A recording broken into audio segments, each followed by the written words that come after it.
Nice little drive. And hits the little floater. That's good stuff. This is my boy Venom. Welcome back, Venom. Venom Reacts. Go subscribe. He's back after his auto accident. And he was away for some days. He is straight up back. And he's going to be calling this on this Ty Harris to CC situation. Oh my gosh, Caitlin Clark is cooking. Come here, Sanaya, step back. Oh my gosh. Give that guy your map. Curling off the screen. Come here. Curry 3. C22. Bang. C22. What's up, Venom? Good to see you back, man. No doubt about it. His channel is growing. Talked to Venom tonight before the game. Good stuff. Good stuff. Caitlin again. Way out. Bam. Knocks it down from way outside. Good stuff. Absolutely good stuff. Caitlin Clark, let's see it. This is going to be an and one. She going to drive. Pull up another little floater. And the and one. That was The WNBA just witnessed something that shook the entire league to its core. What started as a regular season matchup between the Indiana Fever and Connecticut Sun turned into the most explosive display of instant karma in recent memory. Brittney Griner, one of the league's most dominant forces, made a critical miscalculation. She thought intimidation tactics from the old guard would still work in 2026. She thought she could physically rattle Caitlin Clark, the young phenomenon changing women's basketball forever. But she forgot one crucial detail. Sophie Cunningham doesn't back down from anyone. When Griner crossed the line, Cunningham didn't just respond. She went absolutely nuclear in ways that have the entire WNBA front office scrambling and fans completely divided. The scoreboard told part of the story. The 123-88 blowout victory was devastating. But the real narrative, the one that has social media exploding and locker rooms buzzing, happened in those crucial moments when the Fever's ultimate enforcer decided the Suns' era of bullying was over. This is the story that changed everything, and you need to see exactly how it all unfolded. To understand the magnitude of what happened on that fateful night, you need to understand the underlying tension that had been building in the WNBA for weeks. The Connecticut Sun roster had been assembled with one clear objective in mind: compete for a championship immediately. They signed Brittney Griner to a massive one-year deal, bringing back one of the most physically imposing centers the league has ever seen. On paper, it looked unstoppable. Griner's size, her defensive presence, her ability to alter shots and dominate the paint, these were supposed to be the foundation of a championship run. But something shifted in the league when Caitlin Clark entered the picture. The young phenom from Indiana wasn't just another rookie. She was changing the entire dynamic of women's basketball, drawing unprecedented viewership, breaking records that seemed unbreakable, and proving that the future of the league belonged to a new generation of players who played with a completely different style and intensity. The Indiana Fever, Clark's team, had become the hottest franchise in basketball. Every game featuring Caitlin was appointment television. Fans tuned in not just to watch basketball, but to witness history being made in real time. She was scoring from everywhere on the court, distributing the ball with pinpoint accuracy, and doing things that veterans had said were impossible in the WNBA. This created a problem for some of the league's established stars. Players who had dominated for years suddenly found themselves no longer the main attraction. Griner, who had been a marquee name for the entire duration of her career, was facing the reality that her time as the centerpiece was shifting. The Connecticut Sun organization, recognizing this, likely saw Griner's signing as a way to reassert dominance, to prove that experience and physical prowess could still control the narrative. The game itself started innocuously enough. The Fever came out firing, but this wasn't unusual. Clark and her teammates had been on a tear all season. What made this particular matchup different was the intensity with which the Sun seemed determined to send a message. Early in the game, you could sense something different in the Connecticut approach. They weren't just playing defense, they were playing physical. Every time Clark touched the ball near the paint, there was contact. Every drive was met with aggressive body positioning. any form going forward? I don't know. I'm not a very political person, but I do have beliefs. I have morals, and I'll always stand on those and be true to who I am. And I think people are going to take it how they want to take it, but I've never even really said anything about that. And so when it comes just to protecting young girls in sport and women in sport, I feel very strongly about that. I think that's why you have Title IX. That's why you have some of the greats in women's sports. The referees allowed it to continue, which only emboldened the Suns' approach. Griner, in particular, seemed to be operating under a different set of rules. She was using her massive frame not just for positioning, but for intimidation. There were subtle pushes, unnecessary contact away from the ball, and a clear intent to make Clark uncomfortable whenever possible. But here's where the narrative gets interesting. Caitlin Clark wasn't intimidated. She never is. Instead of backing down, she continued doing what she does best, running the offense, creating for teammates, and draining shots from distances that seem almost unfair. The Fever, as a team, were locking in. They weren't getting rattled by the physical play. Instead, they were getting angry. You could feel it building on the sidelines, in the way Sophie Cunningham was watching from the bench, in the way the coaching staff was reacting to every questionable call. The tension was becoming palpable, and everyone in the arena knew something was about to give. The Sun were getting desperate. Their physical approach wasn't working. Clark was still cooking. The Fever role players were stepping up. And then, late in the third quarter, everything boiled over. Griner committed what witnesses and analysts described as a blatant, aggressive offensive foul on Clark. It wasn't a basketball play, it was a statement. She was tired of Clark getting the better of the matchup. She was frustrated that her intimidation tactics weren't having the desired effect. The contact was obvious, the intent was clear, and the referees had to call it. But what happened next shocked everyone. Instead of accepting the call and moving on, Griner escalated. Words were exchanged. Griner stepped into Clark's space, trying to use her height and frame to tower over the young star and rattle her psychologically. The referees, in what many would later describe as a highly controversial decision, hit both players with double technical fouls. This was the turning point.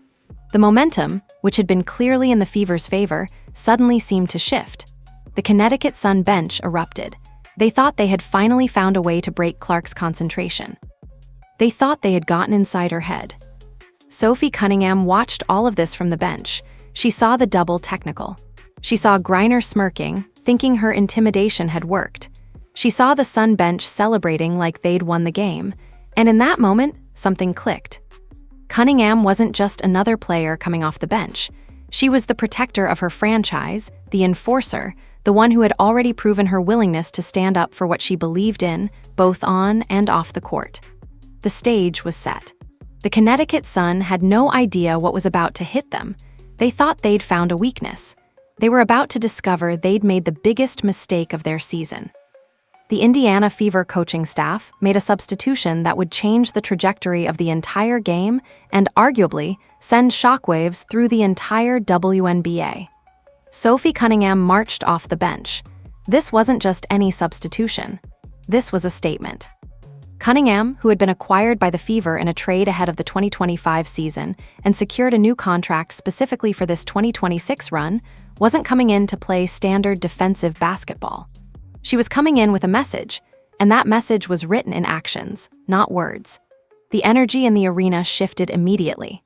Fever fans, who had been watching their team get physically harassed all game, suddenly sensed vindication was coming. Cunningham's presence on the court meant something. She had a reputation. She wasn't going to tolerate what had just happened to her teammate. On the very first possession after entering the game, Cunningham set the tone. The ball was inbounded, and she immediately locked eyes with Griner. This wasn't a coincidence. This was intentional. From that exact second, Cunningham had made a decision. She was going to end the Connecticut Sun's hopes right then and there. She came down the court, caught a perfectly placed pass from Clark, and coldly drained a massive three-pointer right in Griner's face. The arena erupted into absolute chaos. This wasn't just a bucket. This was a response. This was Cunningham telling Griner, telling the entire Sun organization, and telling the league at large that you don't mess with the Fever's players and expect to walk away unscathed. Griner's smirk was gone. The Sun bench, which had been celebrating moments earlier, suddenly went quiet. But Cunningham wasn't done sending messages. On the very next possession, she drove hard to the paint. Griner, still trying to assert herself, made contact. Cunningham absorbed it, finished the contested layup, and drew the foul.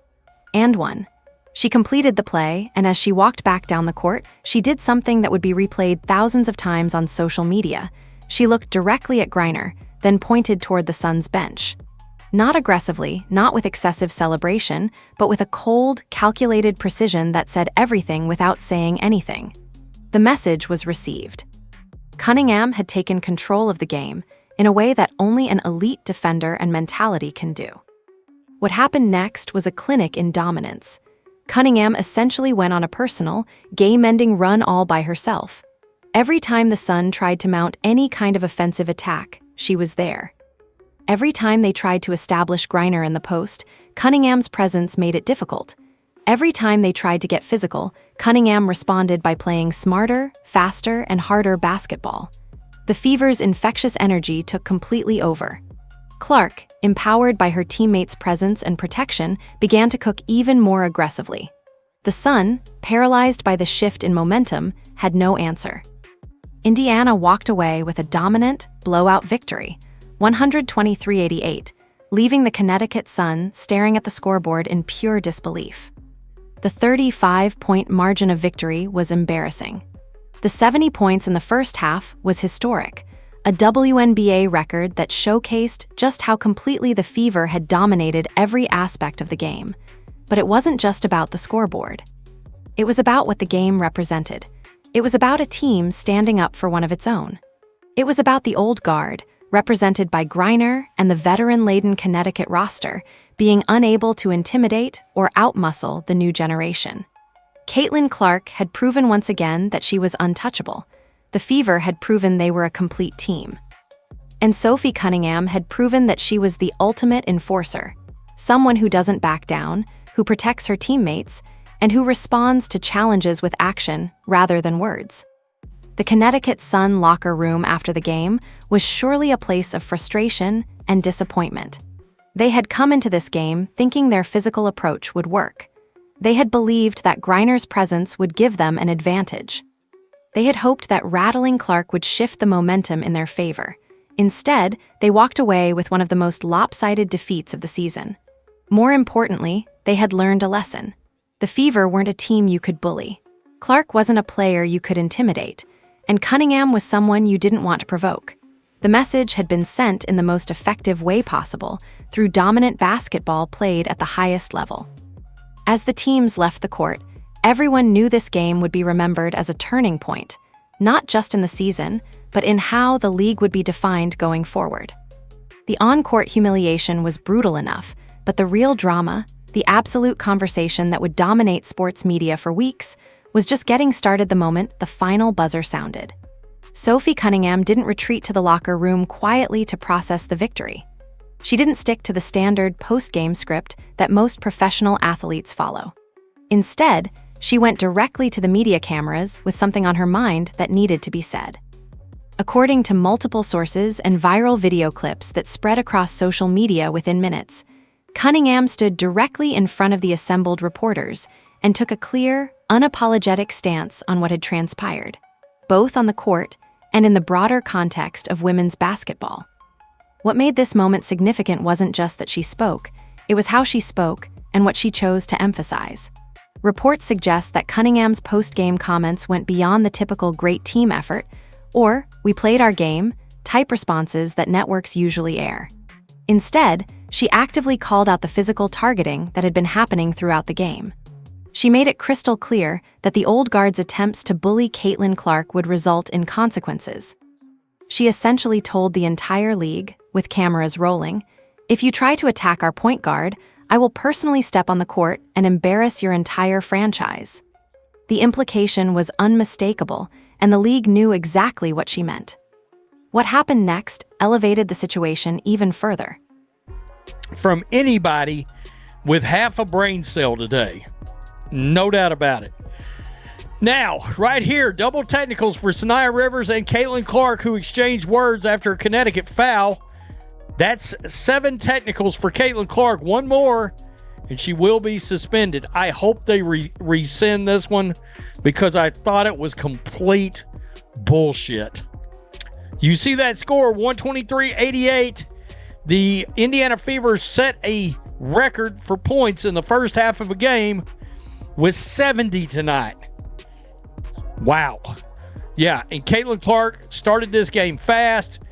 When asked to clarify and expand on her post-game statements, Cunningham doubled down. She didn't soften her language. She didn't try to walk back anything she'd said. Instead, she leaned into it. According to the media coverage and interview transcripts that emerged, she emphasized her commitment to protecting younger players in the sport. She made references to fairness, to the integrity of women's basketball, and to ensuring that players like Caitlin Clark could compete without being subjected to the kind of physical intimidation that had been happening. Her tone wasn't angry or accusatory toward Griner specifically. It was measured, thoughtful, and deeply principled. The fans absolutely lost their minds over this. Social media exploded with reactions ranging from overwhelming support to heated debate. Some praised Cunningham for her courage in speaking plainly about a situation that many felt had been handled too gently by league officials. Others questioned whether her post-game comments were appropriate, whether she should have let the game speak for itself. But one thing was undeniable: she had set a precedent. She had made it clear that the Fever organization, as a whole, was not going to tolerate a certain style of play or treatment of their players. More importantly, she had highlighted a broader conversation that had been simmering beneath the surface of women's basketball for some time. The Connecticut Sun organization found itself in an awkward position. Brittney Griner, their marquee signing, had been publicly called out by Cunningham for her approach in the game. The loss itself was historic in its margins. The team's attempt to establish dominance through physicality had backfired spectacularly. In the days following the game, Sun executives had to issue statements, had to defend their approach, and had to deal with the perception that their team had been exposed on a national stage. The narrative had shifted completely. This wasn't just about a basketball game anymore. This was about the direction of women's basketball, about how players should be treated, and about who the real power players in the league were going to be. What made Cunningham's post-game commentary particularly impactful was that she had already established credibility as someone willing to speak on sensitive topics. Reports suggest that in recent weeks and months, she had made comments about protecting young girls in sports, about fairness, and about the importance of women having a space where they could compete without compromise. When she spoke after this game, those previous comments gave weight to what she was saying. She wasn't just reacting emotionally to a game.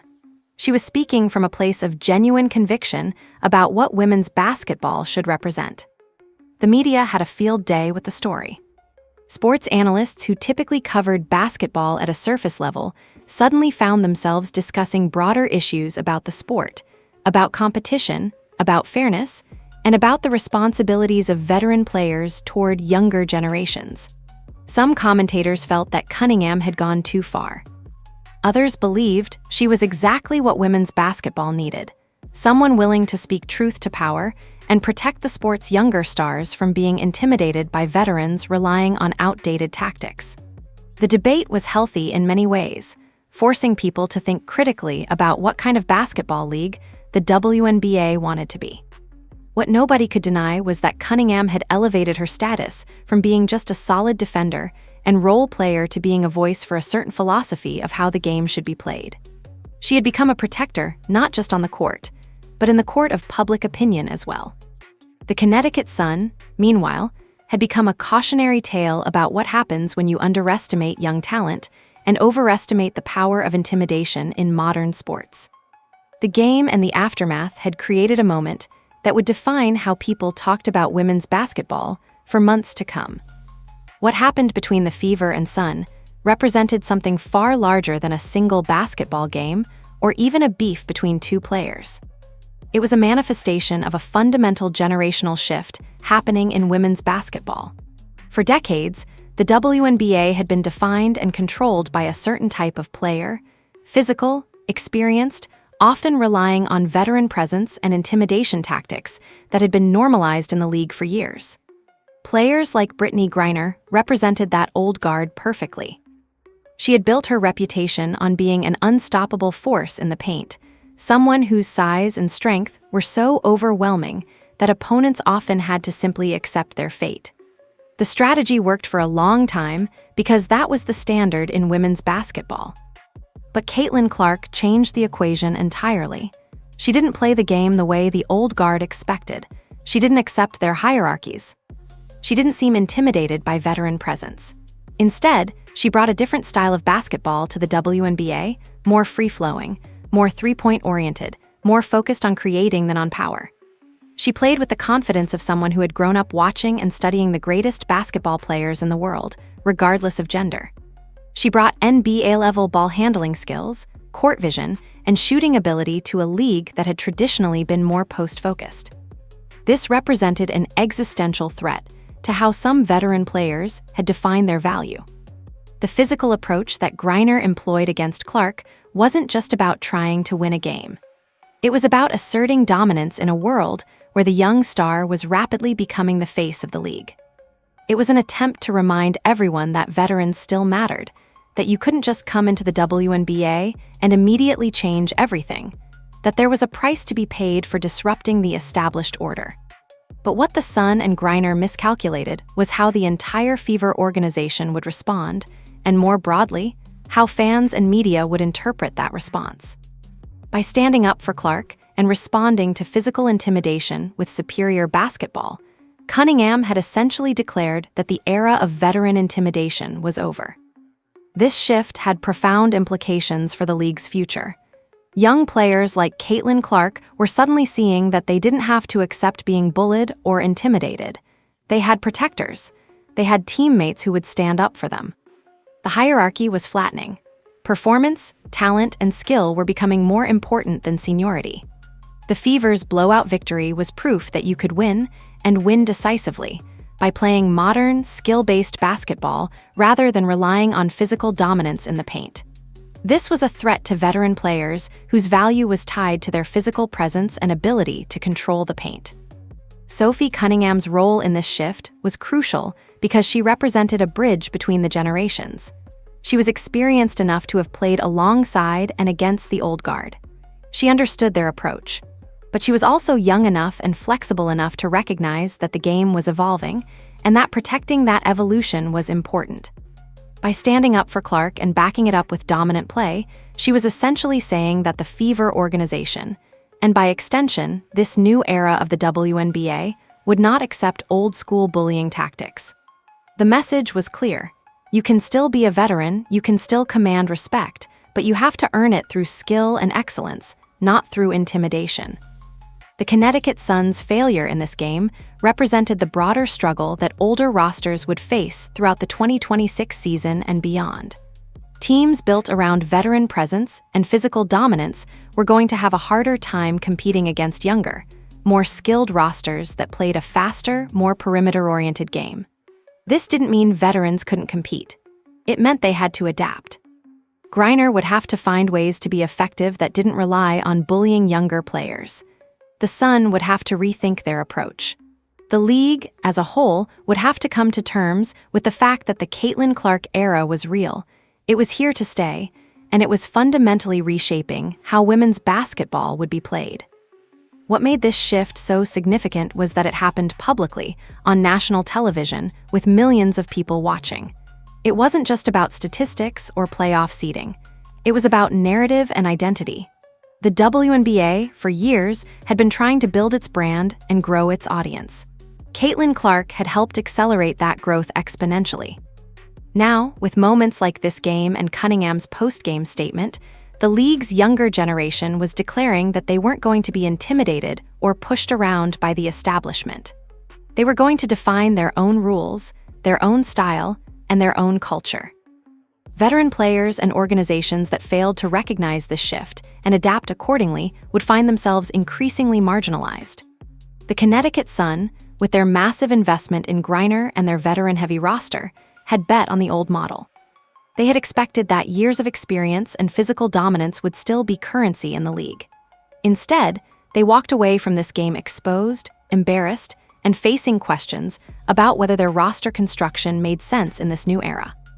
The ripple effects would be felt throughout the league, as other teams watched and learned the lesson that the Fever and Cunningham had just taught in the most public way possible. The post-game drama didn't end with Cunningham's comments about the game itself. What happened next took the controversy to an entirely different level, one that would dominate national sports discourse for weeks. In the days following the Connecticut Sun matchup, reports emerged that Sophie Cunningham had made additional comments on camera and in interviews with media outlets that went far beyond the immediate drama of the basketball game. These statements touched on a subject that had been gaining increasing attention in women's sports: the importance of protecting competitive fairness and ensuring that younger players, particularly young girls, had spaces where they could compete without compromising the integrity of women's sports. The specific comments that generated headlines suggested that Cunningham felt a duty to protect young girls in sport, particularly in contexts where questions about competitive fairness had become relevant. According to multiple sources and direct quotes that were widely circulated, Cunningham framed her perspective as being rooted in love and in a desire to preserve the integrity of women's athletics. She suggested, according to reports, that she believed it was common sense to maintain certain protections for girls competing in sports. She emphasized that protecting children was deeply important to her and that she would always stand by her beliefs, regardless of potential backlash. When asked whether her comments might have negative implications for certain communities, Cunningham's response was measured and thoughtful. She reportedly said something along the lines of, "She extends love to everyone, she doesn't dislike anyone, she believes there's room for absolutely everyone, and that she truly thinks when people get together and have conversations, they realize they have a lot in common." However, she also made clear that while she believes in inclusion and love for all, she simultaneously believes in protecting the rights of biological women and biological girls in sports. She said she would stand true to those beliefs and would never falter in them, but she also clarified that she had never once expressed hatred toward any community. These comments created an immediate firestorm. Sports media outlets that typically stuck to game analysis suddenly found themselves covering a much broader cultural debate. Social media exploded with reactions. Some people praised Cunningham for her courage in speaking plainly about a topic that many felt had been discussed too cautiously. Others criticized what they perceived as her position as being exclusionary or harmful to certain communities. The debate that emerged was heated, passionate, and deeply personal for many people on both sides. What made this particular moment significant was that Cunningham wasn't backtracking or softening her language when asked about it. Reports suggest that when reporters asked her to expand on or clarify her comments, she essentially said, "I said what I said." This wasn't an apologetic follow-up. This wasn't an attempt to explain away controversial statements. This was a firm restatement of her position. She made it clear that she believed her comments were rooted in common sense, that she stood by them, and that she would continue to stand by them going forward. The tone was respectful but unwavering.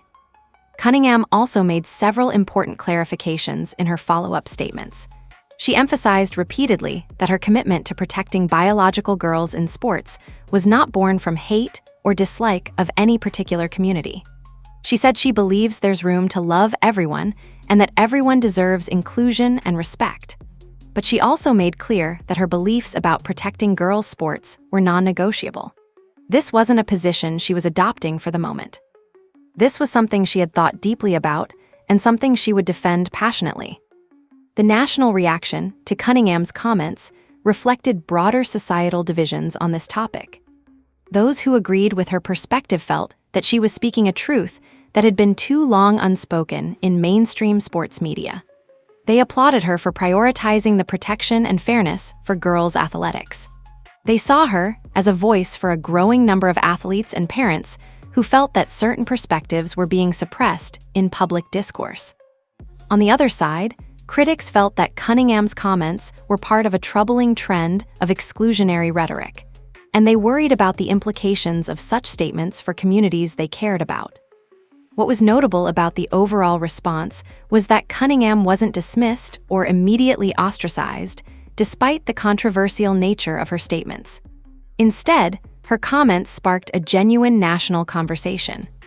Sports analysts, cultural commentators, and everyday fans debated her points.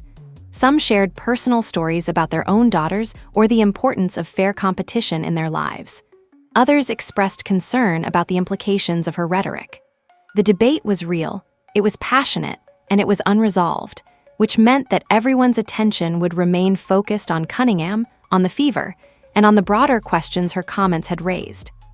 Within the WNBA specifically, her statements created interesting dynamics. Some players and organizations were clearly uncomfortable with the visibility and boldness of her comments.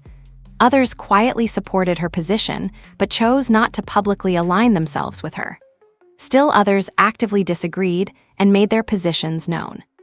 The league itself had to navigate a delicate situation where one of its players had injected a highly charged cultural topic into the mainstream sports conversation, and there was no easy way to walk it back or move past it. What became clear was that Sophie Cunningham had become more than just a basketball player who stood up for her teammate on the court. She had become a symbol of a broader cultural debate happening in and around women's sports. Whether people agreed with her or not, they couldn't ignore her. She had used her platform and her credibility as an athlete to speak plainly about something she believed in, and that action, that willingness to take a controversial stance, was itself becoming part of the larger conversation about identity, fairness, and inclusion in women's basketball. The beauty of what happened in that Connecticut Sun versus Indiana Fever game was that it seemed to vindicate Sophie Cunningham's broader philosophy about standing up for what you believe in and protecting the principles you hold dear. The scoreboard didn't lie. The 123-88 final score represented not just a dominant basketball performance, but a statement about what happens when you try to bully someone who has people willing to protect them.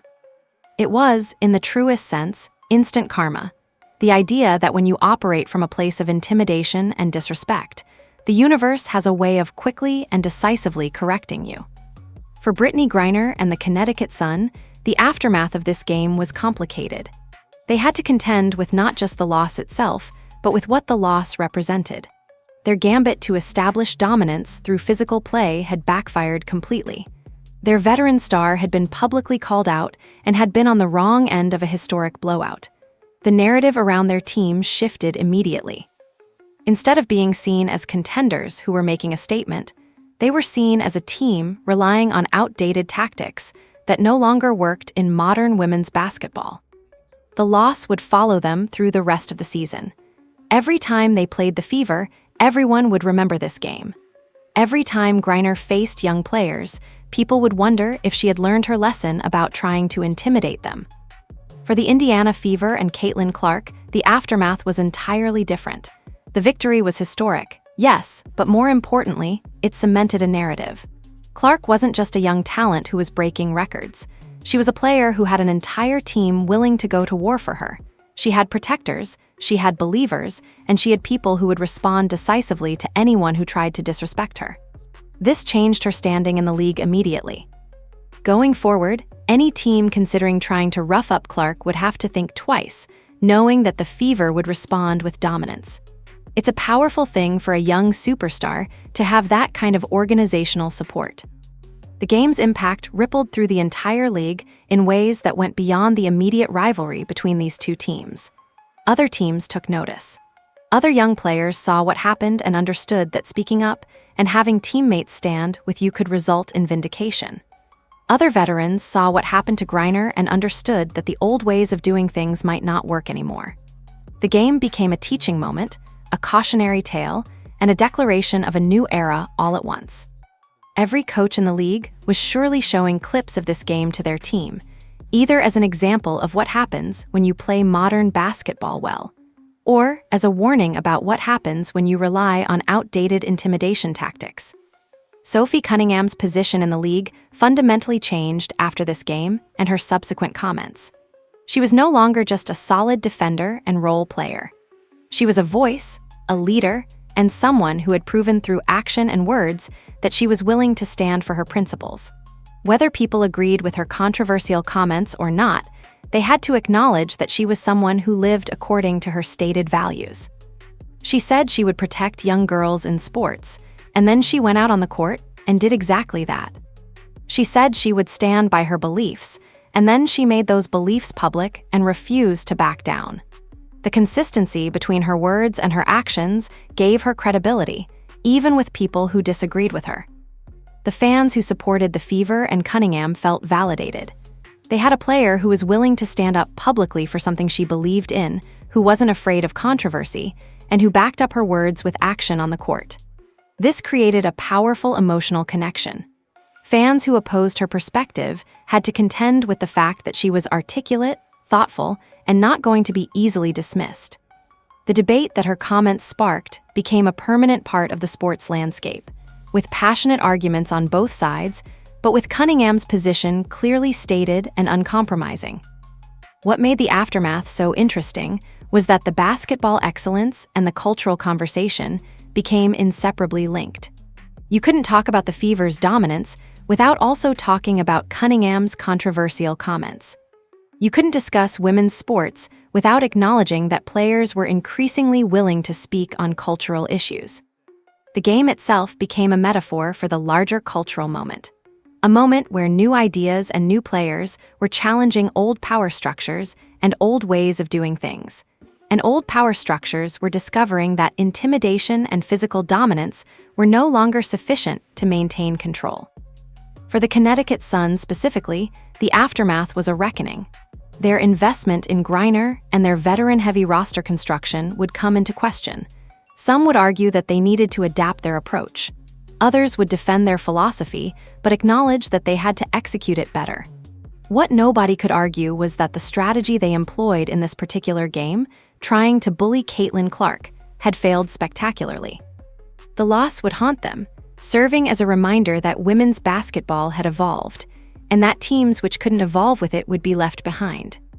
The game also became a reference point for how organizations should respond when one of their players is disrespected or targeted. The Fever's swift response, through both Cunningham's on-court actions and her post-game statements, became a model that other organizations would either try to emulate or consciously avoid, depending on their philosophy.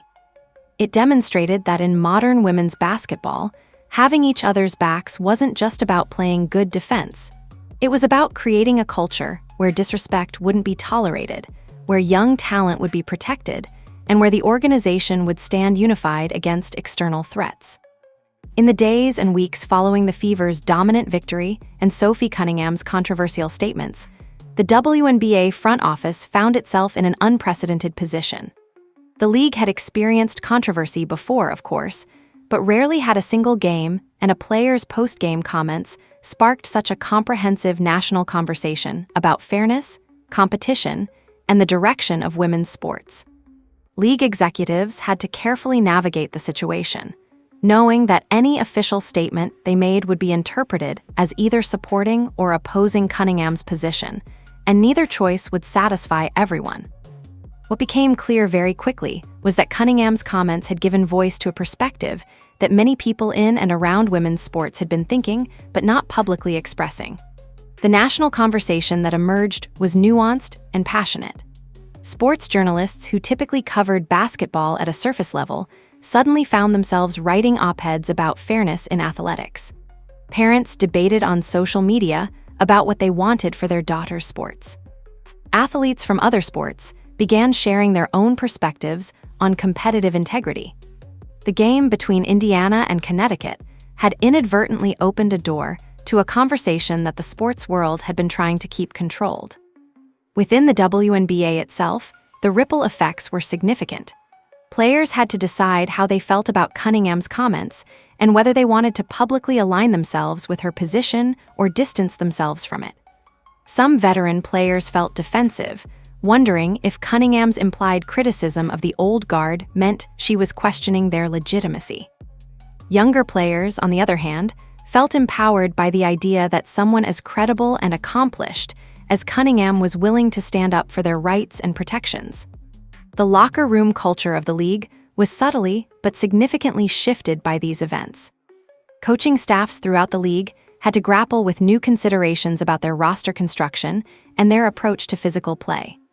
The Fever had proven that modern, skill-based basketball, played at high intensity, but within the rules, could completely dominate over a more physical, old-school approach. This had implications for how teams would develop their players, how they would approach recruiting and trading, and what kind of basketball culture they wanted to establish. Teams that had been relying on veteran presence and physical intimidation had to confront the reality that this approach might no longer be sufficient to compete at the highest levels. The Connecticut Sun organization, in particular, faced significant questions about their path forward. Brittney Griner was under contract for one more year, and the organization had to decide whether to build around her or to pursue a different direction. The loss to the Fever was so decisive and so symbolic of a broader shift in the league that it raised questions about whether Griner's style of play was still viable in this new era of women's basketball. The Sun had made a massive investment in bringing her to Connecticut, betting that her presence would give them an immediate championship contender. Instead, they found themselves exposed, embarrassed, and facing the prospect of retooling their entire approach. For Caitlin Clark specifically, the game and its aftermath had multiple impacts. On one level, it definitively proved that she wasn't just a young phenomenon who might fade away. She was the real deal, someone who could perform at the highest level even when facing physical intimidation, and someone who had an entire organization willing to go to war for her. This elevated her status within the league and within the broader sports world. Every team would now have to seriously consider the consequences of trying to rough up or intimidate her. She had gone from being a young talent to being protected, championed, and defended by one of the league's most credible voices. The Fever organization, as a whole, benefited immensely from these events. They had been building something special with their young core, but now they were recognized as something more. They were a team with leadership, with principles, and with a willingness to stand up for what they believed in. Head coach Stephanie White, who had been developing this roster and this culture, was suddenly recognized as not just a tactical coach, but as someone building a team with character and conviction. The organization's identity was clarified and strengthened by how they handled this situation. Media coverage of women's basketball shifted noticeably in the aftermath of these events. The Fever were no longer just interesting because of Caitlin Clark's individual performance. They were interesting because they represented a philosophical approach to women's basketball, one that emphasized skill, speed, and fairness, and that was willing to stand up against intimidation and bullying. Every subsequent game they played was covered with greater depth and context. Commentators discussed not just what was happening on the court, but what it meant about the direction of the league. The broader sports world also took notice. This wasn't just a WNBA story anymore. It was a story about gender, fairness, competition, and the generational shift happening in women's sports. Major sports media outlets that rarely covered women's basketball extensively suddenly found themselves covering Cunningham's comments and the Fever's philosophy. The conversation extended beyond basketball to gymnastics, swimming, and other sports where similar questions about fairness and inclusion were being debated. The Fever and Cunningham had inadvertently become symbols of a much larger cultural moment. What was remarkable was how the game's significance grew over time rather than fading. Typically, dominant victories are memorable for a few weeks before the next storyline takes over. But this game remained relevant because the questions it raised, about fairness, about generational change, about the right way to play women's basketball, were questions that the entire sports world was grappling with. Every time Cunningham took the court, people remembered her comments and her commitment to standing up for what she believed in. Every time the Fever played, they carried the weight of this moment and what it had come to represent. The game had become a watershed moment in women's basketball history, one that would be referenced and discussed for years to come. What started as a basketball game between two teams became a defining moment for the entire WNBA. The Indiana Fever's dominant 123-88 victory over the Connecticut Sun wasn't just about superior performance on the court. It was about a fundamental shift in power and philosophy in women's basketball.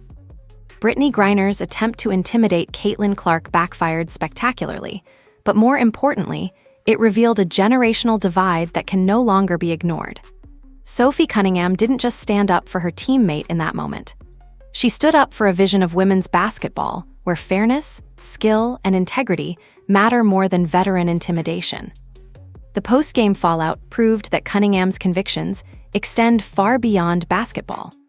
By speaking plainly about protecting young girls in sports, she shifted a national conversation and accepted the potential controversy that comes with such a stance. Whether you agree with her position or not, her willingness to speak truth as she sees it and to back it up with dominant performance has changed how we think about leadership in women's sports. The Fever proved they're not just a talented team. They're an organization with principles, with purpose, and with the courage to stand for something meaningful. Instant karma isn't just about what happens on the court. It's about living according to your values and watching those values get validated in real time. That's what makes this moment matter.